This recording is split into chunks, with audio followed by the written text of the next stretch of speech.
Tena kwenye kipindi chetu kizuri ambacho tunaendelea nacho cha malezi ya watoto.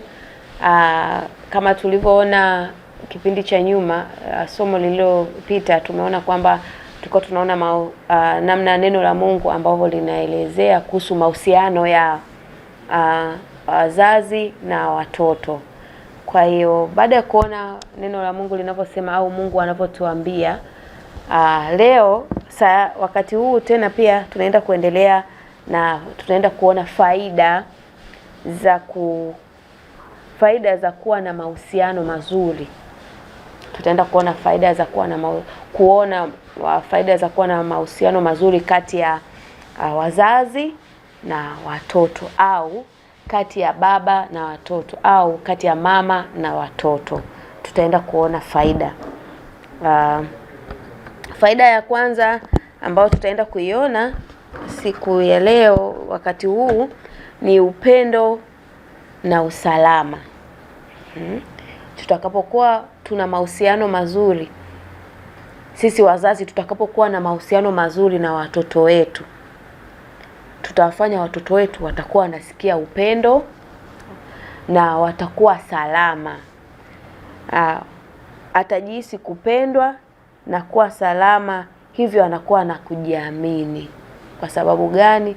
Kwa sababu una mahusiano nayo ya karibu, unamuonyesha unakuwa naye karibu. Kwa hiyo atakuwa anajiona yuko salama na atakuwa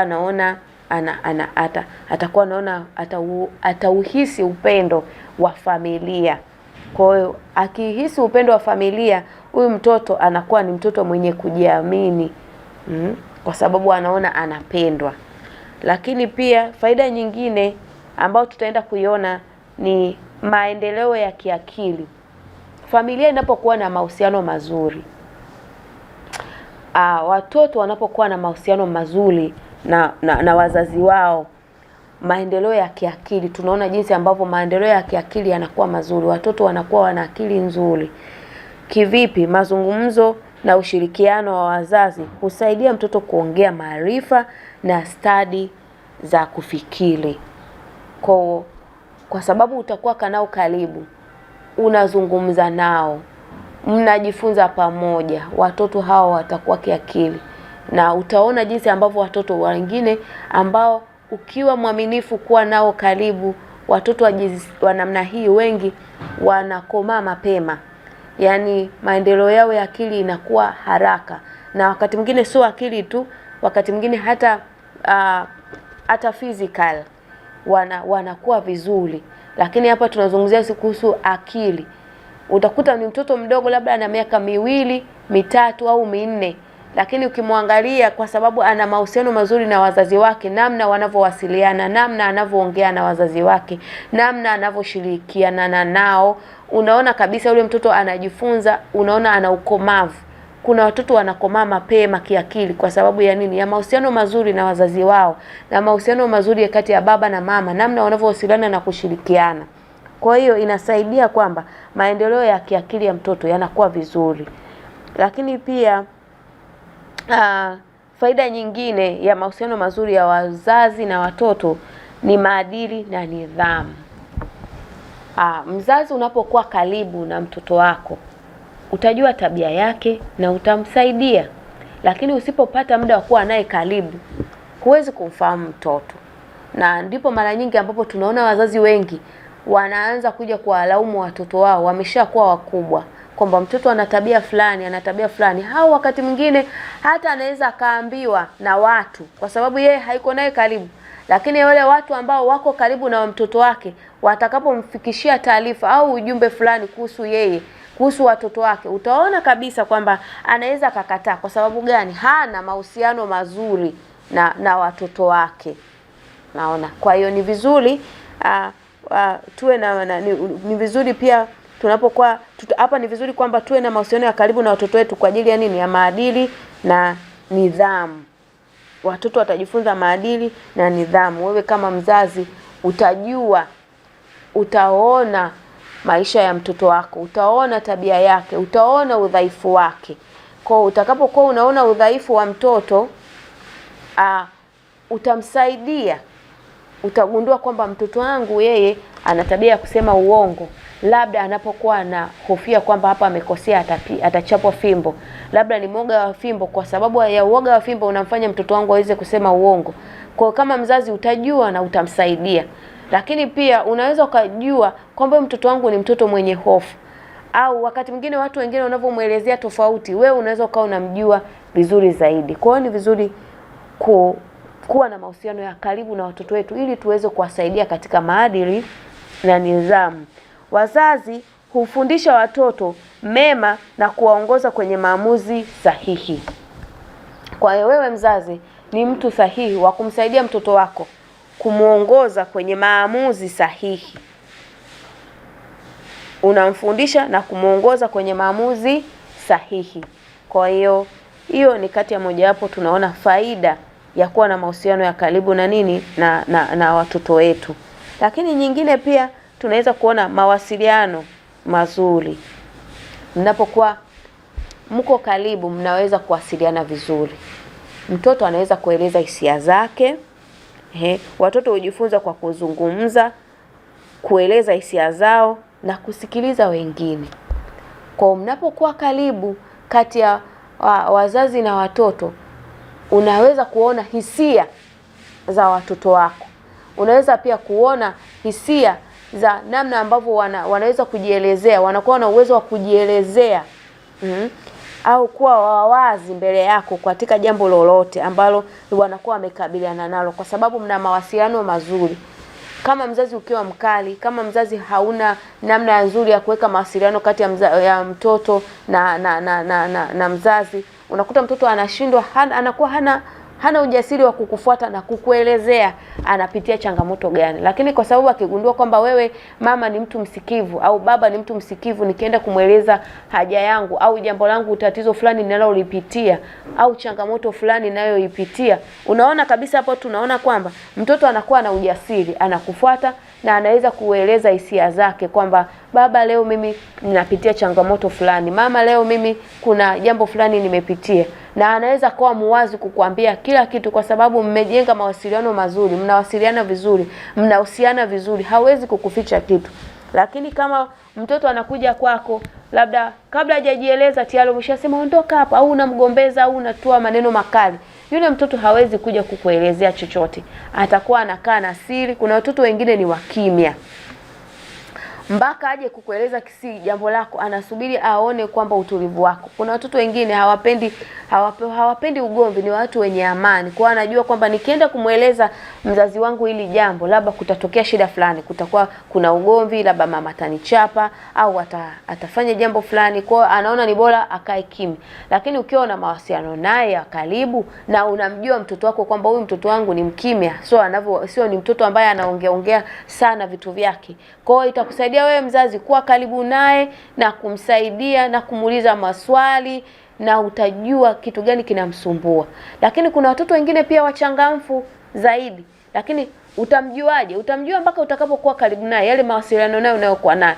Wakati mwingine huyo mtoto anaweza akawa ni mchangamfu, wewe unaweza kusema huyu mtoto ni mtundu, huyu mtoto ni mkorofi. Kumbe sio kwamba ni mtundu au labda ni mkorofi, ni hulka yake ambayo Mungu amemuumba nayo, ni mchangamfu. Lakini kwa sababu wewe mzazi hujawahi kukaa naye karibu, haujawahi kuwa uko busy, kwa hiyo hujawahi kuwa na mawasiliano nayo ya karibu, mawasiliano ya kuongea pamoja. Kwa hiyo unaweza kugundua mtoto yule labda ana tabia fulani mbaya, kumbe ni hali tu ya uchangamfu ambao Mungu amempa. Pia watajifunza kusikiliza wengine, kwa sababu wewe pia mzazi unaweza kusikiliza. Wanaweza kukaa pamoja, mkajadiliana jambo, mkapanga vitu kwa pamoja, mkashirikishana kwa pamoja mambo ya familia. Kwa hiyo hii itamfanya mtoto anakuwa na mawasiliano mazuri hata atakapokuwa na watu wengine. Hata akitoka mbali ya familia yako, nje ya familia yako, bado atakuwa anaweza kuwasiliana na watu wengine vizuri, kazini au shuleni. Itasaidia. Kwa hiyo hiyo ni kati ya mojawapo ya faida na umuhimu wa kuwa na mahusiano mazuri na watoto wetu. Kwa hiyo tutajua vitu vingi kupitia wao, tutajua changamoto zao kwa sababu ya wale mawasiliano mazuri tunayowasiliana nayo. Lakini pia ukaribu wa kifamilia. Ukaribu wa kifamilia. Familia inakuwa na mshikamano na mshikamano na upendo. Kwa hiyo ni vizuri kuwa karibu na nini, tunakuwa karibu. Unapokuwa na mahusiano mazuri inatufanya tunakuwa karibu, tunakuwa tunashikamana kwa kama familia, tunakuwa tuna upendo, unajali hisia za wengine. Hata watoto kwa watoto wanajaliana, wanaweza kuhudumiana, wanaweza kumjali mwenzie, kama ni dada yake au ni kaka yake, anaweza kujali na kuona mahitaji yake. Kwa wakati mwingine ukaribu wa kifamilia unasaidia hata watoto kutokuwa na matabaka. Familia isipokuwa na mahusiano mazuri, kunaanza kuwa na matabaka. Kuna watoto fulani wanajitenga, watoto fulani wanajitenga. Na labda mtoto fulani anaonekana labda ni mtoto mzuri zaidi, au mtoto mwingine ana tabia mbaya zaidi. Kwa hiyo lakini kwa familia zina mahusiano ya karibu, hayo matabaka yanakuwa hayapo. Kutakuwa hakuna kulinganishana. Hautaona mtoto mwingine bora, utaona watoto wote ni watoto wazuri, kwa sababu umeshazijua tabia zao, umeshajua kila mtu ana nguvu gani na udhaifu gani. Kwa utawasaidia wote kwa pamoja, na wao watajuana na watasaidiana vizuri. Kwa kutakuwa kuna upendo na mshikamano katika familia. Na familia nyingi hapa ndo ambapo wengi wanakujaga kupishana, wanakuja kugombana, wanakuja kuwa tofauti, wanakuwa na matabaka. Kwa sababu gani? Ukaribu na familia unakuwa haupo. Mzazi hajawahi kuwa karibu na familia na akaiambia familia sera ya familia yake imekaa vipi, akawaambia utaratibu na sheria ya familia yake anatakiwa iwe vipi. Kwa hiyo unakuta watoto hawajui chochote, hawajui kanuni zozote za familia, labda baba na mama walizoziweka. Kwa hiyo kila mtoto anaishi ambavyo anajua. Kwa hiyo kwa sababu familia haina ukaribu, kwa familia inapokuwa karibu kunaleta upendo na kushikamana, na watoto wanajaliana, watoto wanaweza kusaidiana. Kwa hata mtu mmoja likitokea shida, wanafanya nini? Wanashirikiana, wanasaidiana. Kwa hiyo hizo ni faida za kuwa na uhusiano mzuri wa watoto na familia. Mnajenga upendo na mnajenga pia ushirikiano. Lakini pia hata wazazi nyinyi pia, kuna wakati mtakapokuwa wazee, watoto wenu kwa sababu wamekuwa na nyinyi kwa ukaribu, watawajali. Watakumbuka vile ambavyo mmekuwa nao karibu, watakumbuka ule ushirikiano, watakumbuka ule upendo wenu. Kwa hata wao wakiwa mbali na nyie, bado watakuwa wanawakumbuka, bado watakuwa wanaona thamani, wataweza kufanya chochote kwa ajili yenu. Wazazi wengi wanalalamika, mtoto wangu mimi hanisaidii, lakini kumbe hakuwekeza vizuri wakati akiwa umri mdogo. Lakini anatamani kupata matunda wakati wa umri utu uzima. Kuna wengine wanatamani kuwa karibu na watoto wao leo, wameshakuwa watu wazima, labda wamefanikiwa. Anaanza kutamani kwamba natamani ningekuwa karibu na mtoto wangu fulani. Lakini wakati wa udogo hakuwekeza. Kwa hiyo mtoto hajawahi kuona upendo, hajawahi kuona ushirikiano, wala hakuwa na bondi yoyote kati ya hao wazazi. Kwa hiyo unatarajia kwamba eti baadaye ameshakuwa mtu mzima unaanza kutaka kuwa naye karibu. Unaona inakuwa inashindikana. Kwa sababu gani? Hajawahi kuwa na mahusiano ya karibu na wewe tangu akiwa mdogo. Kwa hiyo ni vizuri Mungu atusaidie kuwa na mahusiano ya ukaribu ya sisi na watoto wetu, yani wazazi na watoto. Tutumie muda wetu vizuri kuwa karibu na watoto wetu. Nenda nao outing, tembea nao safari, nenda mahali pamoja, mle pamoja, kaeni pamoja mle. Yani nyumba isiwe kama ni jeshini. Yani wazazi msiwe kama kwamba akitokea baba hapo kila mtu anakimbia. Akirudi mama ni kelele, yani ni vurugu, kila mtu anakimbia vyumbani kwake, anaenda anajifungia. Isiwe familia ya namna hiyo. Iwe familia yenye upendo na furaha. Mzazi anavorudi kutoka kazini au safari, watoto wafurahie.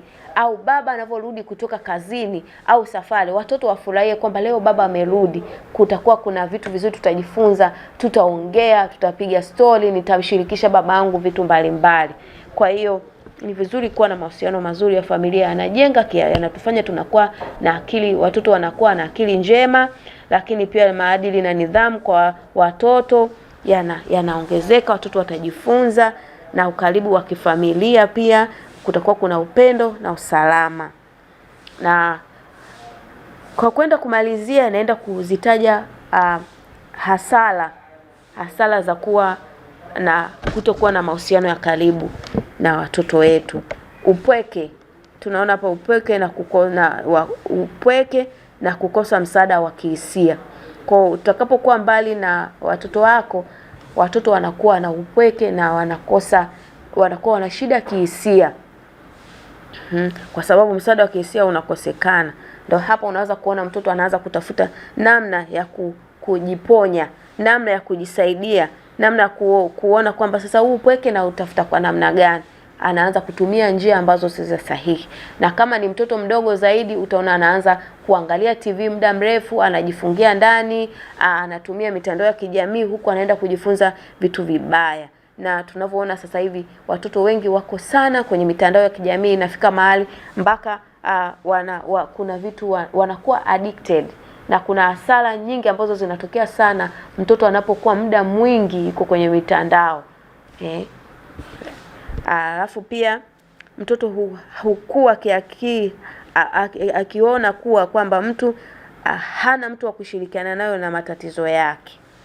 Anaweza kuona hakuna mtu anaweza kumueleza kwa sababu wazazi wako busy, hawana ushirikiano na yeye.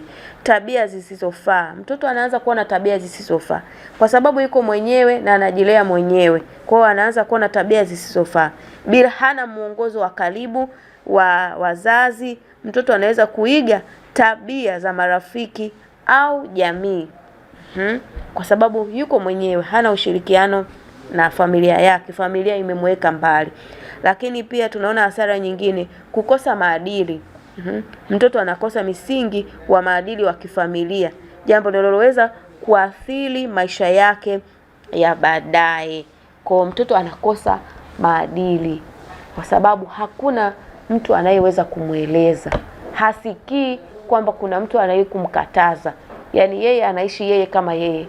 Baba yuko busy, mama yuko busy, au hiyo nyumba haikai pamoja na kuambizana, au wazazi hawana sera au sheria ambazo zimewekwa kwa ajili ya kuwasaidia watoto wao na kuwaelekeza kimaadili. Kwa hiyo tunaona pia hasara nyingine ya 4 kwamba mawasiliano dhaifu. Kutakuwa kuna mawasiliano dhaifu. Kukosa mawasiliano mazuri kunasababisha mgongano, alafu hofu au hata uasi, yani hofu au uasi kutoka kwa watoto. Kunakuwa kuna mawasiliano hafifu kati ya wazazi na watoto. Unaweza kuona mtoto atafika umri wa utu uzima, hawezi kumpigia mama yake simu au baba yake simu kwa sababu hajawahi kuwa karibu naye. Kutakuwa kuna chuki ndani yake, kwa anaona hakuna umuhimu. Afu moyo wa mtoto pia unajengeka, anakuwa na hasira, anakuwa ana ugomvi, kunakuwa kuna migongano. Kwa sababu gani? Kwa sababu ya nini? Mawasiliano hafifu. Huyu mtoto hata atakapokuja kuwa na familia yake, kwa sababu hajawahi kuzoea kuona familia yake ikiwa karibu, kwa hata akioa atagundua, ataona tu maisha ni yale yale. Amejifunza wapi kwamba familia ina ushirikiano na ina upendo? Hajawahi kuona. Kwa unakuta kama ameoa huyo mke atamtreat kama ambavyo yeye alikuwa anatritiwa akiwa nyumbani. Kwa moyo wake unakuwa umejeruhika. Yeye wakati mwingine bila kujijua kuna madhara yanaweza kutokea. Anaweza kuwa mtoto mkorofi, anaweza kuwa mume ambaye anakuwa hana upendo. Unaweza ukamlaumu bure tu, kumbe shida inaanzia wapi? Inaanzia nyumbani. Yale malezi ambayo amelelewa na baba na mama ndio yanajenga upendo. Tumeona kwamba upendo unajengeka na usalama. Nafsi tumeona pia kwa maendeleo ya kiakili. Tumeona pia maadili na nidhamu. Lakini pia tumeona pia atajifunza mawasiliano mazuri. Lakini pia tumeona ukaribu na familia. Hivi vyote hajajifunza kutoka kwa wazazi wake. Lakini unategemea sasa huyu anakuwa baba na yeye na mama atafanya nini? Unakuta kizazi kinaendelea, tunaendeleza kizazi kile kile cha kilichokosewa. Na hasara nyingine tunaona athari za kisaikolojia. Watoto hukua wakiwa na hofu, msongo wa mawazo na kukosa kujiamini. Kwa hiyo athari nyingine ni ya kisaikolojia. Kwa hiyo sasa kama huyu mtoto hatakapokuwa akikosa mahusiano ya karibu na wazazi, anaathirika kisaikolojia. Kwa anakuwa ni mtoto mwenye msongo wa mawazo, anakosa kwa sababu ana vitu vingi vya kujieleza, au vitu anakutana na changamoto, hakuna mtu anaweza kumsaidia. Hapati hiyo, hana mtu wa kumueleza. Kama nilivyosema, kuna watoto wengine wa kimya. Wanahitaji msaada mpaka umfuate kwa ukaribu, kwa upendo, umuoneshe kwamba yuko salama kwako ndo aweze kukueleza jambo lake. Hawasemi mambo yao kwa kila mtu. Ni tofauti na ile anaweza kaongea, akipata changamoto anajieleza. Kuna wengine hawajieleza, hata akipigwa huko shuleni hawezi kusema, akifanywa kitu kibaya hawezi kusema. Ni mpaka utakapokuwa karibu naye. Kwa huyo anaweza kuwa na msongo wa mawazo kwa jambo fulani analopitia, au anaweza kukosa kujiamini kwa sababu hakuna mtu ambaye anaweza kufanya nini, kumwaminisha kwamba yeye anaweza, na kumuonyesha ujasiri kwamba yeye ni mtu wa maana na Mungu amemuumba hivyo hivyo alivyo kwa upekee. Kwa hiyo tunaona hizi ni hasara ambazo zinazoweza kutokea kwa watoto kama wasipokuwa na mahusiano mazuri na familia yao.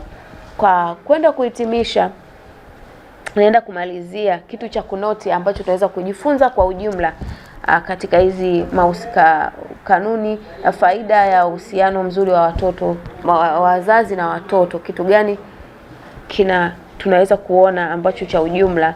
Tunaona kwamba uhusiano mzuri kati ya wazazi na watoto ni msingi wa malezi bora. Nakumbuka hii ni kanuni ya 4 ambayo nilisema ya msingi wa malezi. Tunaanza kuona kwamba huyu mzazi anapokuwa karibu na mtoto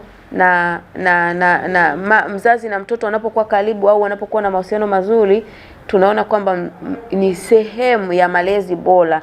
Inakuwa ni sehemu au inakuwa faida kwa watoto wanapolelewa na wazazi wao, wanakuwa watoto bora. Kwa hiyo pia pamoja na kwamba ni malezi bora, ni msingi wa malezi bora, lakini ni ukuaji mzuri wa mtoto na mshikamano wa familia. Kwa ukuaji mzuri wa mtoto na mshikamano wa familia. Na kukosekana kwa uhusiano huu kunaweza kuleta madhara makubwa kwa mtoto na familia kwa ujumla. Natamani kurudia tena hii point kwamba nasema kukosekana kwa mahusiano mazuri kati ya wazazi na watoto kunaweza kuleta madhara makubwa kwa mtoto na familia kwa ujumla. Na hii huwa inakuja kutokea baadaye sasa, pale ambapo mtoto ameshakuwa mkubwa, pale mtoto anapokuwa na familia, ndo haya madhara yanakuja kuonekana.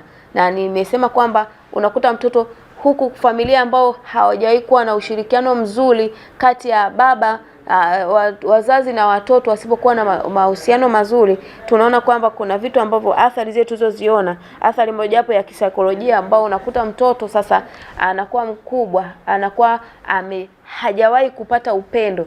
Nikasema kwamba huyu mtoto ambaye hajawahi kupata upendo akiwa nyumbani, usitarajie kwamba atakapokuja kwa na familia yake ataonyesha upendo. Upendo anakuwa amejifunza kutoka kwa nani? Nikasema pia kwamba kama huyu mtoto hajawahi kuona kwamba hajawahi kujifunza maadili na nidhamu, wazazi hawajawahi kumfundisha kwa sababu hawajawahi kuwa karibu naye, unatarajia kwamba hiyo nidhamu ataitoa wapi? Na wewe kama mzazi unakuwa katika familia. Wewe mzazi kama mzazi haujawahi kuwafundisha huyo mtoto, yeye atakapokuja kuwa na familia, au maadili na nidhamu atavitoa wapi? Lakini pia naona kwamba mawasiliano mazuri, tunaona changamoto kubwa ya mawasiliano mazuri. Mtoto asipojifunza mawasiliano mazuri akiwa nyumbani, utaona hata anapokuwa ana familia, nazungumzia hapa familia kwa sababu ni mzunguko, ndoa, unakuta hakuna mawasiliano. Hata ameshaolewa mtoto wako au ameoa, unakuta hawezi kuongea vizuri na mke wake, hatoi taarifa. Anaweza kasafiri, anaenda sehemu yoyote, hatoi taarifa kwa sababu hajawahi kuona mawasiliano mazuri ya nyumbani wakiwasiliana. Au anaweza kafika hapo nyumbani anatumia lugha ngumu, au hana lugha ya upendo kwa mke wake au hata kwa watoto wake atakaokuwa amepata. Kwa hiyo unaweza kumlaumu huyu jamani hana mawasiliano mazuri, kumbe hiyo ni tabia ambayo amewahi kuiona kwa wazazi wake. Ameona wazazi wake ndio wakiishi hivyo. Ameona wazazi wake hawajawahi kumshirikisha chochote. Wakati mwingine unakuta labda mume au mke anaweza akafanya kitu bila kumwambia mwenzi wake. Anaweza akajenga nyumba huko kwa kificho. Anaweza akafanya chochote, akaanzisha miradi kimya kimya. Kwa sababu gani? Hajawahi kuona familia ikiwa ina ushirikiano. Hajawahi kusikia baba na mama wamekaa na wakishirikiana na watoto wao kwamba wanangu, leo tuna mpango fulani wa familia, tutaombea kujenga nyumba. Bajeti yetu ni hii, tumuombe Mungu atupe hii bajeti. Hajawahi kuona hivyo. Leo unatarajia kwamba huyu awe baba, awe mama, akae na familia yake ajadili. Sio kweli. Kwa sababu hivi vitu hajaviona, hajawahi kuona huo ushirikiano, hajawahi kuona hayo mawasiliano mazuri ya wazazi. Na yeye atajua ni vile vile mimi nikiwa na pesa yangu, nimepata mshahara, nitautumia, mimi ni mke nitampa tu hela matumizi, au mambo mengine asifanye nini? Asinihusishe. Hiyo ni changamoto kubwa sana ambao inawapata watoto wengi na inakuja kuleta madhara baadaye kwa familia, kizazi na kizazi vinakuwa endelevu kwa sababu ya kukosa mahusiano mazuri kati ya wazazi na watoto. Mungu atusaidie kama wazazi. Hata mimi binafsi bado ni mzazi ambao nahitaji neema ya Mungu kuwa karibu na mahusiano yangu na watoto. Mungu anisaidie kwa ajili ya kuendeleza vizazi vilivyo bora zaidi na zaidi na zaidi. Mungu akubariki sana.